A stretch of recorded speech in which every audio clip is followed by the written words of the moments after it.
Saya Nelly Randa, CGP Angkatan 7 akan mengukakan aksi nyata 1.4 budaya positif. Perkenalkan, fasilitator Ibu Yeti Fatri Dewi, pengajar praktek Ibu Kurnia Astuti, bahkan saya sendiri CGP Angkatan 7 Nelly Randa. Latar belakang dari pembuatan aksi nyata ini adalah murid tidak suka peraturan karena selama ini jika mereka melakukan pelanggaran maka akan. Assalamualaikum warahmatullahi wabarakatuh. Waalaikumsalam warahmatullahi wabarakatuh. Baik Bapak Ibu semuanya, luar biasa pada pagi hari ini adalah spesial karena kita akan melihat Ibu Nelly Randa, guru kimia SMA Negeri 1 Muarakaman akan berbagi bagaimana menumbuhkan budaya positif ya yang didapat dari ilmu calon guru penggerak. Nah, mudah-mudahan ini bisa bermanfaat, bisa diterapkan bagaimana menumbuhkan budaya positif yang ada di sekolah kita. Tanpa berlama-lama langsung kita beri tepuk tangan untuk Ibu Nelly Randa. Selamat pagi, salam sejahtera buat kita semua. Pagi Bu. Pagi ini kita akan belajar ya tentang budaya positif. Kita tahu bahwa budaya positif itu sudah kita lakukan di dalam sekolah kita. Tanpa kita sadari kita sudah melakukannya. Karena itu kita perlu mengasah lagi bagaimana budaya positif itu akan berkembang di sekolah kita. Masya Allah. Nah, salam bahagia buat kita semua, ibu bapak yang hebat. Apakah makna budaya positif ya? Apa contoh penerapan positif yang telah kita terapkan? Mungkin salah satu Bu Fatma bisa kasih komentar dulu. Apa budaya positif yang sudah ada di sekolah kita? Kebersamaan. Mungkin Bu Erna. Oh ya, Bu Sri. Kerjasama, Mungkin Bu buang hati. membuang sampah pada tempatnya yang yang bisa dilihatkan oleh guru kepada anak muridnya dengan mencontohkan dia yang buang sampah. Iya. Tepuk tangan buat kita semua. Jadi budaya positif itu harus pertama-tama dari diri kita sendiri ya. Masya Allah. Tidak bisa kita mencontohkan sesuatu kalau kita tidak mulai dari diri kita sendiri. Sangat suka Ibu Bapak ya. Jadi kita sebagai figur yang akan memberikan contoh kepada siswa kita dengan berbagai budaya positif yang ada. Apa sih budaya positif Ibu Bapak ya di sekolah? Yaitu nilai-nilai, kebiasaan-kebiasaan di sekolah yang berpihak pada peserta didik agar mereka dapat berkembang menjadi pribadi yang kritis, penuh hormat dan bertanggung jawab. Jadi intinya dari budaya positif inilah bagaimana kita menggali siswa-siswa itu perilaku mereka, apapun yang mereka perbuat itu dari diri mereka. Ya, intinya dari budaya positif ini bagaimana menggali siswa kreatif. Apa yang mereka hadapi, permasalahan apapun itu dari diri mereka. Karena pada materi kurikulum merdeka ini adalah pembelajaran berdasarkan pada murid. Kemudian perubahan paradigma ya. Yang pertama kita akan belajar filosofi Ki Hajar Dewantara ya. Bahwa yang pertama adalah siswa itu bukan tabula rasa. Tabula rasa itu Bapak Ibu seperti kertas putih ya. Siswa itu bukan seperti kertas putih, tapi dia sudah abu-abu Bapak Ibu. Ya, bukan seperti di agama ya mereka tuh putih bersih. Tapi kenyataannya mereka tuh sudah ada abu-abu, sudah ada talenta masing-masing ya. Kreativitas mereka masing-masing itu sudah ada. Nah, guru menuntun pada kreativitas, minat, bakat mereka. Kemudian kedua, semua anak terlahir dengan bakatnya masing-masing ya Ibu Bapak. Jadi anak-anak itu punya bakat masing-masing yang terpendam. Karena itu kita menuntun anak-anak itu untuk menggali kreativitas anak-anak itu.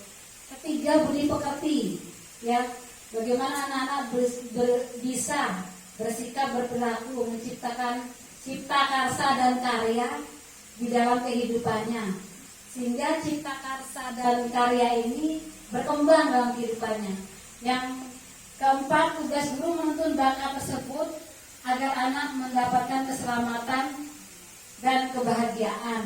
Itu tugas kita, supaya apa yang mereka kerjakan itu bukan paksaan kita, tapi kita menuntun mereka pada hal-hal menjadi minat bakat mereka, sehingga mereka menemukan pembelajaran yang merdeka, bahagia.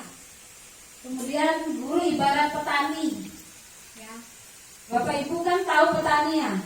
Petani itu kalau dia menanam harus memupuk, ya, menyiram, menjauhkan dari gulma. Seperti itu juga kita sebagai seorang guru, kita harus menuntun siswa itu pada bakat minatnya, apa yang mereka alami, ya, apa yang mereka rasakan itu, menuntun mereka. Bukan seperti sudah ada bibit unggul nih Bapak Ibu ya, pasti beres dah kalau sudah ada bibit unggul, tapi bukan pada kenyataannya.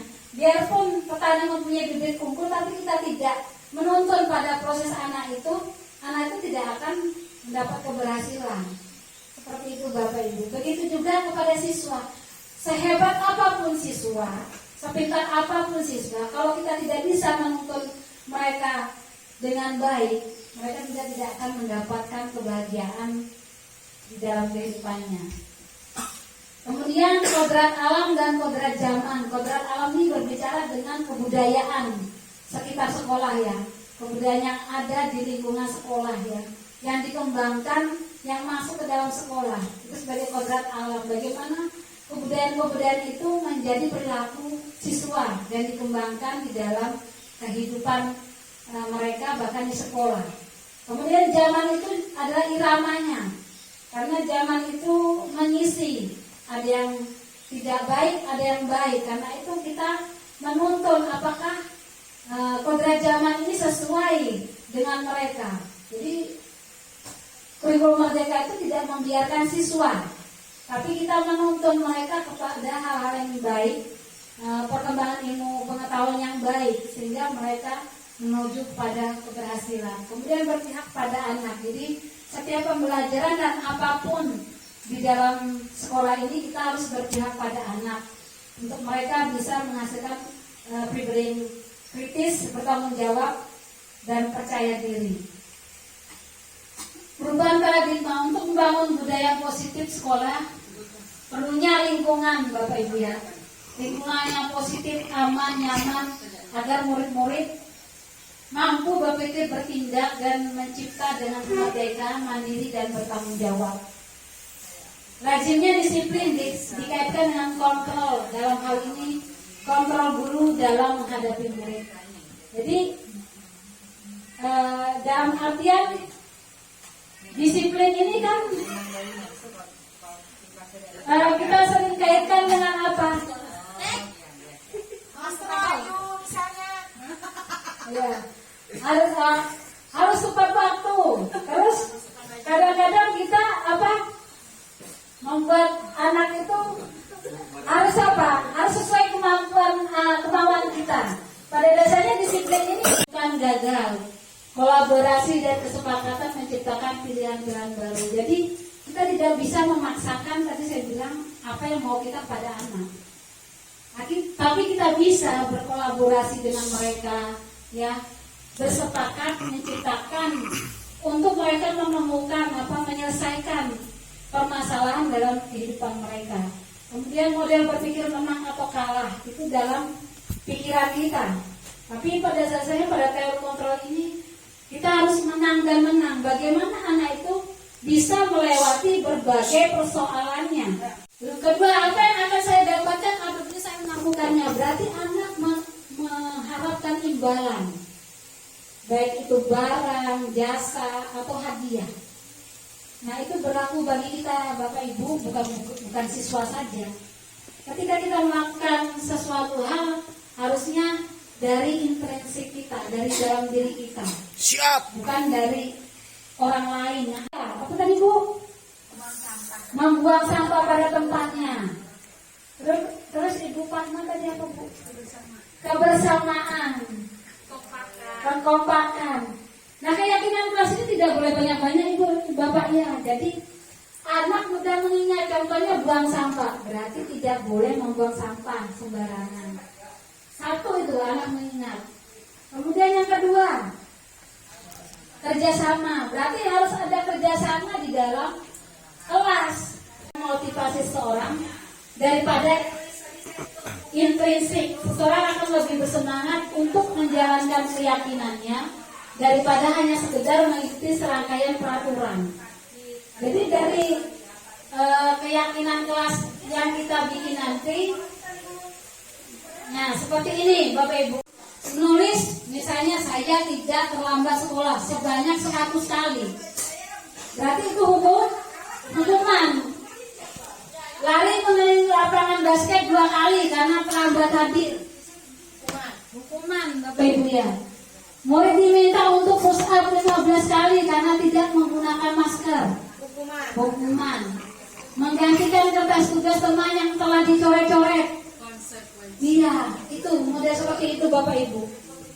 Kita tidak memberi hukuman anak, tapi memberikan konsekuensi atas kesalahan mereka.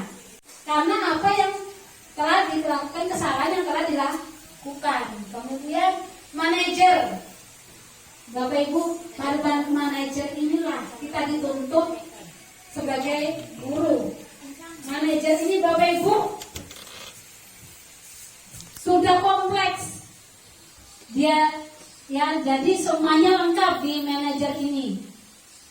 Dia tugas seorang manajer bukan untuk mengatur perilaku seseorang, kita membimbing murid untuk dapat mengatur dirinya. Apa perbedaan? Kita itu bisa dikatakan sanksi atau hukuman gitu kalau dari ini. Kita yang benar atau hukuman? Sanksi hukuman ini sama saja. Sama aja. Kalau konsekuensi kan berbeda Bapak Ibu. Iya, kalau hukuman itu sama dengan sanksi kalau menurut saya. Kalau konsekuensi itu ada pilihan dilakukan siswa untuk memperbaiki sikapnya. Oke. Itu konsekuensi. Seperti tadi si Dino nih. Konsekuensinya apa? Dia harus menjahit baju temannya. Kalau sampai pulang diomeli mamanya, nggak jadi. Solusinya udah selesai, malah ngomel-ngomel mamanya, panjang ya kisahnya.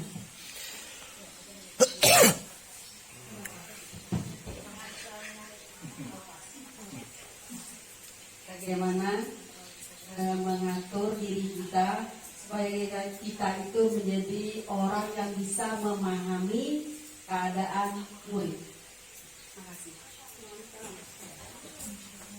Ya tadi saya bilang kan kita harus bisa mengontrol tadi Bapak Ibu ya. Seperti kepalan tangan tadi, kita meyakini sesuatu itu kan kita pegang terus. Tapi ada kalanya kita kan emosi. Iya. Bagaimana mengontrol emosi kita itu supaya nggak terpancing gitu. Itu kan sangat sulit sekali, terutama saya pribadi. Ya tidak mudah memang Bapak Ibu, tapi kita harus tadi dibilang dengan bahasa yang halus. Kita mendekati siswa bukan bahasa yang kasar Bapak Ibu, itu ditekankan di dalam situ. Dengan bahasa tubuh yang halus, perkataan yang halus, seperti kita bersengkrama dengan murid. Saya aja sampai terheran melihat video itu. Andi, kenapa kamu terlambat? Jadi bahasanya itu sangat halus, Bapak. Heran saya ini. Nah itu satu kasus Bapak Ibu. Nah ketika kita mengalami hal seperti itu, kita tidak boleh juga bang, kamu ini lambat terus. Tadi dia bilang apa? Kita menghukum jadinya. Lambat terus, dia lambat. Kan semuanya muka kita sudah tajam, mata kita sudah tajam. Tapi kamu ini kok lambat terus? Kan gitu ya. Bisa enggak kamu merubah besok? Oh iya Bu, saya pasang alarm di rumah. Nah itu menantang anak apa mencari solusi Bapak Ibu. Memang kita tidak diizinkan untuk berkata kasar di situ, karena di situ dibilang dengan bahasa halus, dengan gerakan tubuh yang halus. Itulah tantangan kita Bapak Ibu ya, tidak mudah. Makanya ini menarik, tapi tidak mudah untuk dilakukan gitu loh. Nah, ya terima kasih.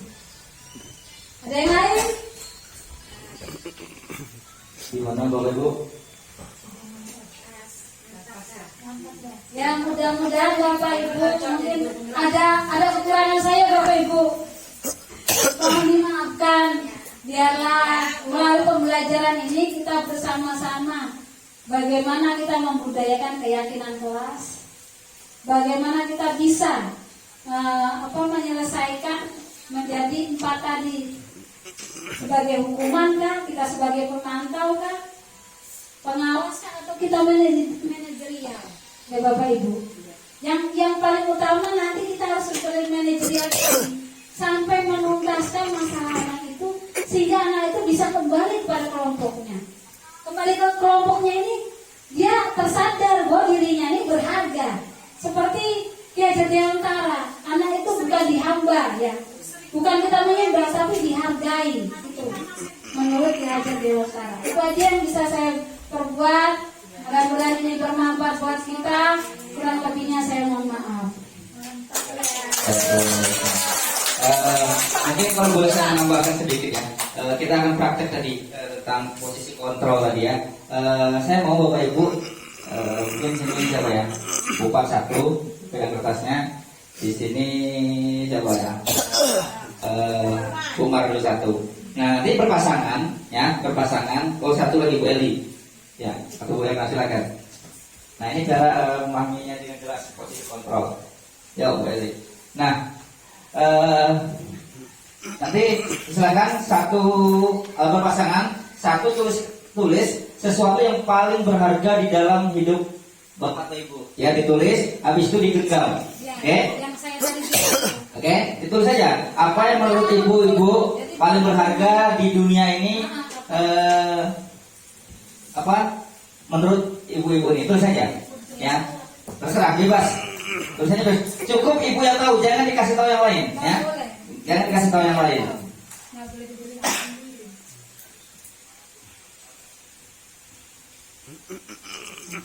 Oke, sudah. Jadi tulis lagi. Tidak di sekolah kan? Terserah, bebas.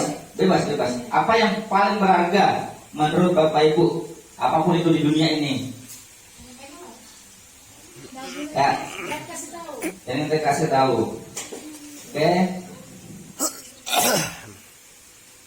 Bu Mar pasangannya Bu Mas, Bu Gultom dan pasangannya Bu Eli, Bu Pat pasangannya Bu Erna. Permainannya sudah belum? Belum. Taruh. Jangan ngarang jangan ngarang masuk aja. Tulis saja. Tulis yang paling berharga sudah ya. Pikiran kita itu ditulis. Oke, sekarang silakan digenggam kuat-kuat, ya. Nah, tugasnya, ya, tugas yang Bu Mas, Bu Gultom, Bu Erna, ya. Gimana caranya Bu Mas tadi pasangannya Bu Mar, Bu Eli dengan Bu Gultom, Bu Erna bisa pegang kertasnya Bu Pat aja, ya. Nah, gimana caranya ibu-ibu ini merayu?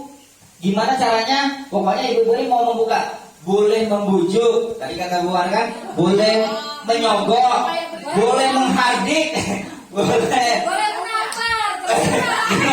terserah. Ya, gimana Bu ya, gimana caranya? Gimana caranya kertas itu bisa terbuka? Begitu juga yang ibu-ibu ini, ya. Terserah Bapak Ibu mau buka atau tidak, terserah gimana pendapat Bapak Ibu, ya. Jadi kami ini disuruh sampai Nah, gimana caranya? bisa Ya, kertas itu bisa membuka ya, gimana pun caranya, ya, boleh, ya, terserah, ya, oke. Yang ini tugasnya merayu, ya, tugas ini tugasnya bagaimana cara bisa membuka kertas ini dengan cara, ya, boleh membujuk, boleh menyogok, boleh menghardik, boleh memaki, ya, terserah ya, oke. Ya, goyang-goyang badan dari ini ya. Nah yang ini boleh mempertahankan, boleh membuka, silakan, ya, oke. Silakan, ya, obrolkan gimana caranya? Gimana cara merayunya? Gimana? Ya ngomong dulu. Gimana?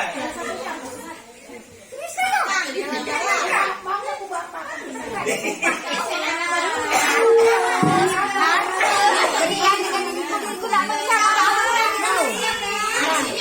ada maunya. Pasti ada maunya. Mau gratis kan? Gratis dong. Aku yang belikan, aku yang terakhir.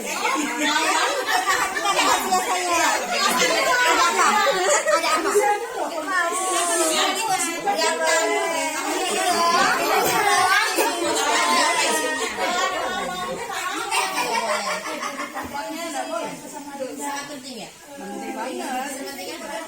Pokoknya lebih penting dari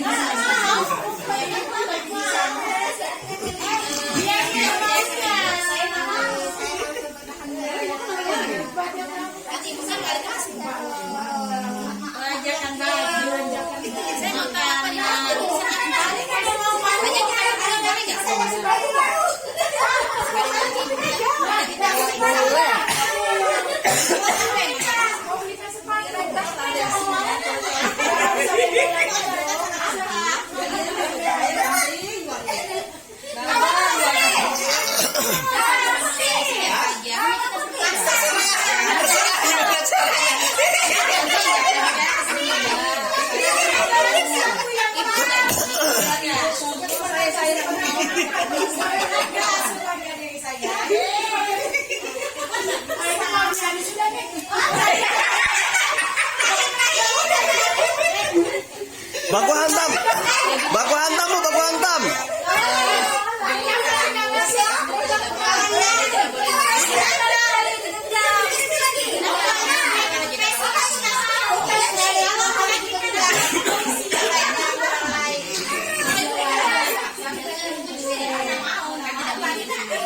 Sepuluh, 9,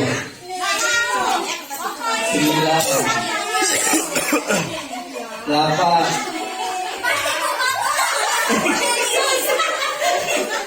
7, 6, 5,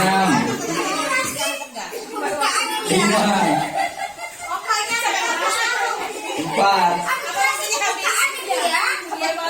3, 2, macam-macam. 1, oke. Ada yang berhasil nggak? Ada yang berhasil membuka atau berhasil dibuka? Berhasil. Oke, bentar. Urutan pakai cara apa tadi? Caranya gimana? Yang pertama caranya sudah dengan rayuan, kasih dengan hadiah dan berbagai macam. Sampai saya ajak, kamu sepatu baru, mau? Nanti membelikan sepatu baru. Tapi ujung-ujungnya dia tetap dapat hadiahnya. Yang kedua cara kekerasan ancaman, nggak juga mau. Berarti Bu Eni luar biasa, ya, dengan kepercayaannya luar namanya kuat. Oke, bentar. Jadi seberapa berharga, coba buka, bacakan. Apa yang paling berharga dalam hidup Bu Eli? Apa yang ada di dalam kertas itu? Yang paling berharga diri saya.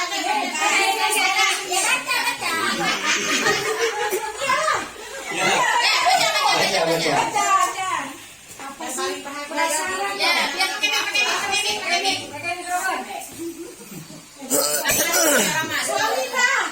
Diri saya. Baca. Menurut saya, kalau diri saya yang paling berharga adalah diri saya sendiri dan orang tua saya.